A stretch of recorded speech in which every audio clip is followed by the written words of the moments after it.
Pour l'instant, il n'y a pas eu de miracle, mais on a quand même eu quelques petits films sympathiques. Salut à tous, ici Reg et bienvenue dans la vidéo des meilleures adaptations de jeux vidéo au cinéma. J'ai récemment fait la vidéo des pires adaptations. Si ça vous intéresse, c'est disponible sur la chaîne. Comme d'habitude, c'est une liste subjective, ce n'est que mon avis et vous avez sûrement un avis différent que je vous conseille de mettre dans les commentaires. Ce n'est pas un classement, mais à la fin, il y aura mon préféré. Et honnêtement, en tant que film, il y en a très peu de cette liste qui sont bons. Mais en tant qu'adaptation, écoutez, il y en a, ça va. Et on va en parler aujourd'hui, mais vous allez voir que ça s'est beaucoup amélioré ces dernières décennies avec de plus en plus de films de jeux vidéo de qualité au minimum. Mais avant de commencer, j'aimerais remercier le partenaire officiel de cette vidéo, NordVPN. On en parle un peu plus à la fin. Alors la première bonne adaptation de jeux vidéo, c'est Mortal Kombat en 1995. Ça fait partie des premières adaptations, mais écoutez, ce film est cool. Il est cool parce qu'il a bien compris un peu l'esprit d'équipe. Derrière tout ça, il avait des décors sympas, des effets spéciaux, bon,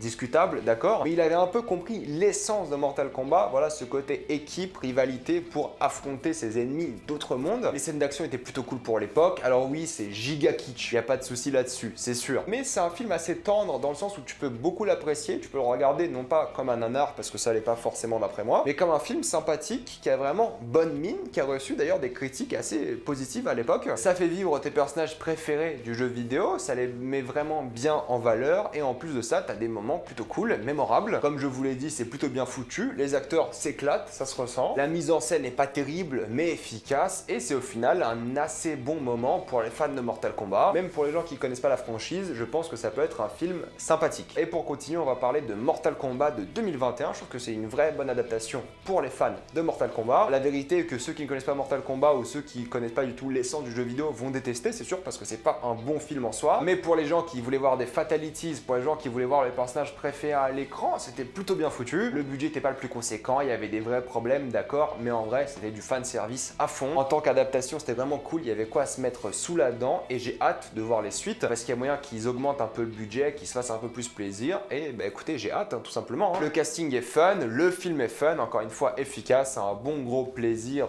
nanardesque à la limite si vous voulez, mais ça va vous faire kiffer et je ne peux que vous le recommander aussi. En plus, la violence était plutôt cool. Resident Evil, honnêtement, les 4 premiers sont acceptables, je trouve, ils sont même sympathiques. C'est les 2 derniers qui sont vraiment très mauvais d'après moi, mais les 4 premiers, j'ai regardé un peu des extraits récemment, je me suis dit, ah mais c'est vrai que c'était pas si mal que ça. Ils sont pas catastrophiques, c'est pas non plus des bons films en soi, mais en vrai, il y a des zombies, il y a des monstres, c'est fun, il y a de l'action, c'est pas bien mis en scène, mais ça fonctionne, écoutez, voilà, c'est correct. Il y a un bon délire derrière tout ça, c'est un film popcorn assez bête et méchant. Encore une fois, c'est kitsch, c'est les années 2000, bon voilà, il y a des facilités scénaristiques à droite à gauche, c'est pas des bons films en soi. Mais si vous avez rien à faire, c'est une saga qui est divertissante sur ses premiers opus, hein, qui se regarde plutôt bien. Ils en ont fait 6, donc c'était quand même des petits succès à chaque fois, au moins un peu. Hein. Il y a peut-être un côté nostalgique qui ressort de ce film, et c'est compréhensible parce que les effets spéciaux étaient assez impressionnants à certains moments, pas tout le temps, mais certains moments. Moi, ça me faisait peur quand j'étais gamin, donc oui, moi je dis que c'est des films assez sympathiques. Il y avait progressivement le délire apocalyptique, il y avait l'histoire des conspirations, tout ça, c'était plutôt cool. C'était toujours un peu différent et ça se regarde, d'après moi, avec beaucoup d'aisance. Maintenant, l'adaptation de jeux vidéo la plus chère de l'histoire, c'est Prince of Persia, le film Disney. Oui, pour ceux qui ne le savent pas. C'est un film Disney qui a coûté 200 millions, qui a un peu plus rapporté, mais je me rappelle beaucoup du marketing à l'époque, je pense pas que c'était rentable. De toute façon, si c'était vraiment rentable, ils auraient fait des suites. Ils voulaient vraiment créer une autre franchise d'aventure parce qu'ils avaient Pirates des Caraïbes et ils se sont dit, on va continuer. Ils ont beaucoup mis ça en avant, Pirates des Caraïbes, tout ça. Et là, le film, bah écoutez, il est pas bon, soyons honnêtes, mais je dirais pas non plus que c'est une torture. Voilà, ça se regarde avec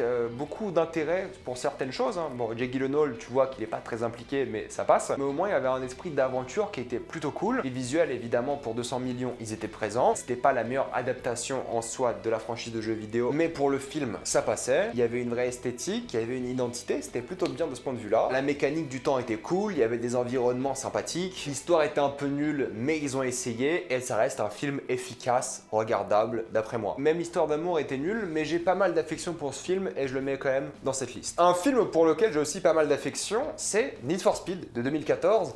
c'était pas horrible. Ok, ça voulait clairement pomper Fast and Furious, ok, pourquoi pas. Mais il y avait un vrai sentiment d'amitié, pour le coup, il y avait quand même Aaron Paul, Rami Malek, tout de même. Il y avait des cascades assez impressionnantes, c'était bien foutu, ils ont fait leurs cascades dans la majorité des cas, il me semble en plus, donc oui, c'était un film fun de course de voiture. Oui, l'histoire était pas bien, mais qu'est-ce que tu veux dans ce film Need for Speed, mis à part des courses de voiture. Tu vois qu'ils se sont fait plaisir avec ce film, tout de même, tu vois qu'ils étaient impliqués, certains d'entre eux, surtout Aaron Paul, tu vois qu'il est pas là pour le chèque, tu vois qu'il kiffe ce qu'il fait. Si vous voulez un film avec des cascades et des voitures, bah écoutez, c'est un film fun et regardable. Je ne suis pas personnellement très fan de celui-ci, mais comparé aux autres adaptations, tout de même Warcraft de 2016, c'était pas si mauvais que ça. J'étais très exigeant avec le film et je trouve que le film n'est pas bon, mais en vrai, les effets spéciaux sont impressionnants, les acteurs sont impliqués, tu vois que le réalisateur aussi, il a essayé de faire quelque chose d'impressionnant, il s'est donné à fond, il a tenté des choses. Pour moi, ça ne marche pas, mais au moins, il y a quelques moments assez bien foutus. C'est un spectacle à gros budget, ils ont essayé de créer une mythologie, ça a plutôt bien marché, mais bon, tu vois qu'ils n'ont pas fait de suite parce que c'était pas le plus gros des succès, il manquait le souffle épique. On était un peu perdu pour les gens qui connaissaient pas très bien Warcraft, hein, c'était clair et net. Ils ont essayé de faire un film de fantasy à succès, malheureusement, ça n'a pas marché. T'avais du mal à saisir les enjeux, ils avaient des effets spéciaux impressionnants, mais les décors, pour le coup, ils avaient pas du tout l'air impressionnants, il y avait vraiment un problème de budget, je trouve. Je dirais pas non à une suite, mais ils se sont vraiment loupés dans les personnages et dans la création du monde, et ça, vraiment, c'est fatal quand tu veux créer une grande franchise de fantasy. Il manquait clairement le côté épique. Tomb Raider de 2018, hein, pareil, je trouve pas que c'est un bon film, mais en vrai, comparé aux autres adaptations,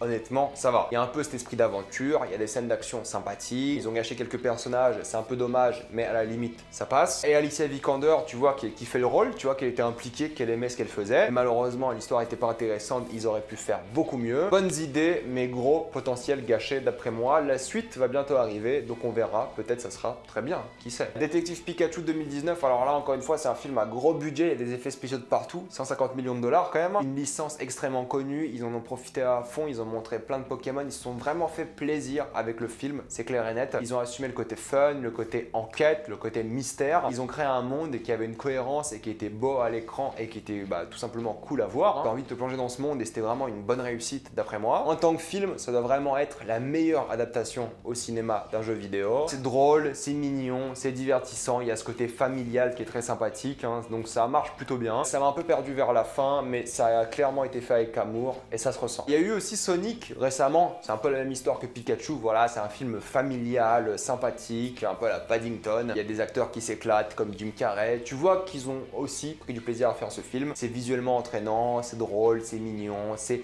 sympa. Voilà, c'est des films sympathiques. Ils n'ont pas raté d'après moi, ils ont fait un film familial, convenable pour tout le monde, un film popcorn divertissant. On n'en demande pas beaucoup et honnêtement, ça passe. Maintenant, quelques films rapidement que j'ai pas vu par exemple, comme Monster Hunter, je l'ai pas encore vu et j'ai pas vraiment envie de le voir. Je savais même pas qu'il était sorti en France, j'ai complètement raté ça. Rampage, c'est techniquement adapté d'un jeu vidéo, mais en vrai, on s'en fout. Et le film, pareil, on s'en fout un peu. Il y a Final Fantasy, les films d'animation qui sont sympathiques, mais c'est pas vraiment des films cinéma entre guillemets, voilà. Mais en vrai, voilà, ils sont cool, hein. Pas parfaits, mais ils sont cool. Et sûrement d'autres que j'oublie parce qu'il y a plein de films, voilà, d'animation. Il y a un film Mortal Kombat sur Scorpion par exemple. Il y en a plein d'autres, voilà, que j'ai pas mis dans cette liste parce que je les ai pas tous vus tout simplement. Mais mon adaptation préférée de jeux vidéo est le film Silent Hill de 2006. Ce film s'est vraiment fait assassiner par la critique, mais le méritait pas. C'est un film qui a une vraie bonne ambiance. C'est extrêmement claustrophobique, on est perdu avec ces personnages-là, mais pour de bonnes raisons. C'est flippant, c'est violent, il y a une vraie tension dramatique. Ils ont bien compris l'idée du traumatisme de Silent Hill, c'est une adaptation d'après moi vraiment convenable. Encore une fois, c'est fait avec de la passion et ça se ressent aussi. Il y a plein de scènes traumatisantes pour beaucoup qui l'ont vu comme moi lorsque j'étais jeune. Ils se sont fait plaisir, c'est clair et net, et ils ont plutôt réussi d'après moi. Hein. C'est pas parfait, mais c'est bon d'après moi en tant que film, et c'est un film d'horreur vraiment cool. La ville qui tue, la brume, les monstres et tout, le bestiaire, c'était vraiment bien. Ça fait peur, il y a une vraie tension comme je vous l'ai dit. Ouais, c'est un bon film, et honnêtement, je vous le conseille. C'est d'après moi la meilleure adaptation de jeux vidéo, ou en tout cas ma préférée. Mettez-moi dans les commentaires quelles sont vos adaptations préférées de jeux vidéo au cinéma. Avant de conclure, merci au sponsor NordVPN. NordVPN, pour ceux qui ne connaissent pas, est une application de VPN, c'est-à-dire qu'elle fait croire à des sites internet que vous l'utilisez depuis un autre pays. C'est très pratique pour les cinéphiles et sériphiles comme nous qui aimons regarder des films qui ne sont pas proposés sur les plateformes de streaming françaises comme Netflix ou Disney+.